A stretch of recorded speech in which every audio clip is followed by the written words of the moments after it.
Everybody? Good to go? Okay, we're going to get started. Good morning. Thank you for coming.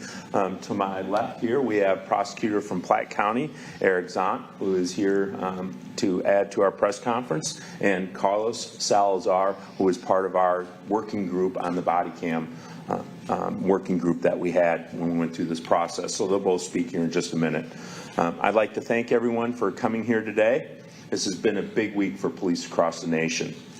George Floyd's death sparked an outcry in our community, and one of those changes that was asked for was for body cameras. We listened to those who requested those, and we were very lucky that the community stood up and helped fund that body cam project. We've been trying to get funding for body cameras for years. Thank you to the DeBruce Foundation and the Kansas City Police Foundation for stepping up and providing the funding to make this happen. I believe they will increase transparency and accountability. This is what the community wanted. This is what police officers wanted. We worked with several community stakeholders to identify the best technology and draft the best policy, which addresses everything from video retention periods to privacy concerns. Prosecutors at the local, state, and federal level, elected officials, community members, all of them were involved in this process.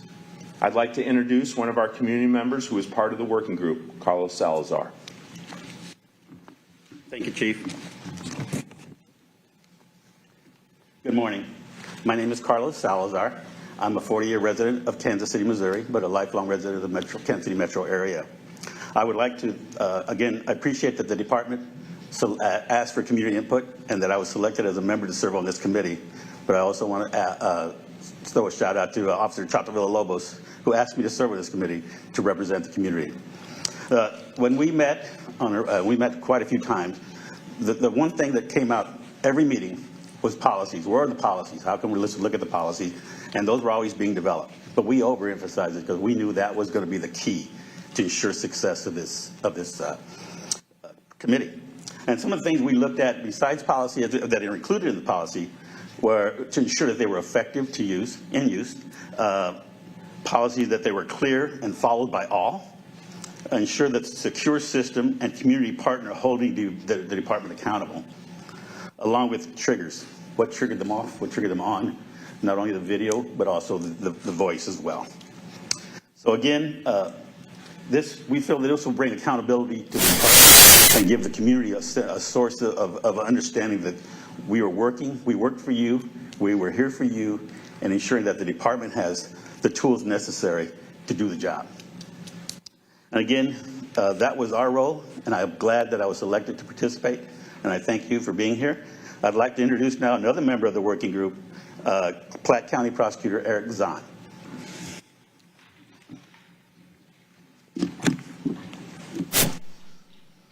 Thank you, and I want to begin by thanking the financial contributors who have helped make body-worn cameras a reality in Kansas City. These cameras are going to be a powerful tool for justice and accountability in Kansas City. They're going to help police and prosecutors convict the guilty, protect the innocent, and safeguard the rights of all people, including suspects of crime. I'm pleased that prosecutors, not only in my office, but in Clay County, Jackson County, the Kansas City Municipal Prosecutor's Office, and the U.S. Attorney's Office will be able to add body-worn camera footage to the evidence we're able to review as we work to do justice in our community. I appreciate Chief Smith and the Kansas City Police Department involving not only prosecutors but other community stakeholders as the department has worked over the past several months to develop this program, which is a massive program to outfit this many officers with body cameras and develop policies relating to that. We've learned from other cities that involving prosecutors and other stakeholders is remarkably important when we're developing these policies, and that's exactly what the Kansas City Police Department did, and I'm grateful to KCPD for doing that. You know, in some ways, the launch of this body camera program is an extension of an effort that began about a decade ago. Beginning in 2009, Missouri required interviews of people suspected of committing dangerous felonies to be recorded by audio or video whenever possible. An assistant prosecutor in my office and I actually wrote that law, and we did so because we believe that more evidence is always better. That legislation was fully supported by KCPD and other law enforcement agencies in Missouri because police and prosecutors have only one goal in the criminal justice system, and that is to uncover the truth. Missouri's law regarding recording of suspect interviews has helped us present the truth to countless juries in Missouri, and Kansas City's body-worn camera program will do exactly the same. Now, it's important, though, that I offer a word of caution regarding body-worn camera footage. That footage won't always capture the definitive evidence in a case. While body-worn cameras will undoubtedly be helpful, every technology has its limits. Things like low light, the angle of the camera, which is not at the eye level of a police officer, the direction that the camera is pointed, which may be not be in the same direction as the officer's eyes, potential obstruction of the camera, and other issues may make body-worn camera footage more helpful in some cases and less helpful in other instances. It's also important to understand that under Missouri law, police and prosecutors will face limitations regarding when body camera footage can be released. Now, make no mistake, KCPD and prosecutors are committed to being transparent with this program. However, Missouri's Sunshine Law acts to protect the right to a fair trial for criminal suspects. And for that reason, in most situations, evidence that may be presented to a jury cannot be released to the public prior to trial. That evidence includes body-worn camera evidence. Police and prosecutors will release body-worn camera evidence when allowed by law, but it is a crime for a police officer or a prosecutor to release body-worn camera footage when it remains a closed record. And under the Sunshine Law, body-worn camera footage involving a possible crime is closed during the investigation and the prosecution of that case until the criminal case is concluded, unless a court orders otherwise. Missouri law allows judges to release closed body-worn camera footage after weighing public benefit and privacy concerns, among other factors. The judge may also require that the footage be edited prior to release.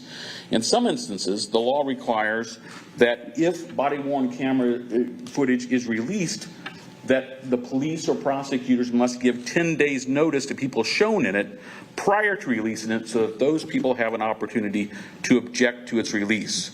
And for those reasons, and unlike what occurs in some other states, it will often take time before body-worn camera footage can be released to the public, but that's because of the Missouri statutes that are currently in place. This is an exciting day for Kansas City. Body-worn cameras are an important tool that will improve transparency, promote accountability, and lead police and prosecutors, and ultimately judges and juries, to the truth. Body-worn cameras will promote justice for all in Kansas City. On behalf of not only myself, but my prosecutor colleagues in Clay and Jackson at the U.S. Attorney's Office and the Kansas City Municipal Prosecutor's Office, again, I want to thank the financial contributors, the Kansas City Police Department, and the other community partners who've helped make body-worn cameras a reality for our city.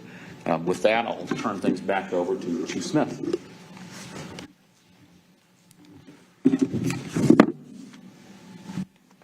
I would like to add, if your community group or organization would like to learn more about our body cam program, there's a lot of information on our website at kcpd.org. If any group out there would like to have a presentation on this, please contact one of our patrol divisions and have one of our community interaction officers come speak about our body-worn camera, or we'll provide someone to speak. So with that, I will take questions. Chief, does this mean that all the patrol officers are now equipped with body cameras? It is. And from their perspective, why is that important, and how would this enhance community transparency and accountability? Yeah, I think, you know, as I've been saying across, this is a win-win for everyone. The community want it, our officers want it. I think, you know, to Eric's point is that everyone is trying to get to the truth, and that the camera will help provide that. Can you give us numbers, like how many body cams? I think, is it 900, Paul? About 900 in patrol. Okay. What's the total cost? The total cost, Paul, do you have that? Around $4 million. So just so everyone knows, this is an addition. We've always had our in-car camera system. We've had that for the past 20 years. So the body camera system was chosen so that it would be integrated with our in-car camera system. Chief, when we talk about all patrol officers, is that just officers who respond to 911 calls, or who's wearing cameras and who isn't, if you can describe that? Sure. So like our traffic officers, our foot beat, our bike officers, our tactical officers, they'll all have body cameras.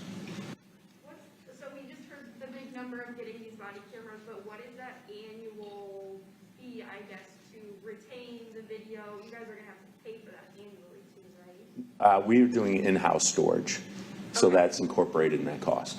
Okay, and then how is the camera gonna work? Is it voice activated? Do the officers, once they step out of the car, turn it on? What's the procedure there? I think to get into real detail, I should have someone technical up here and talk about that. Paul, do you want to do that? Okay, great.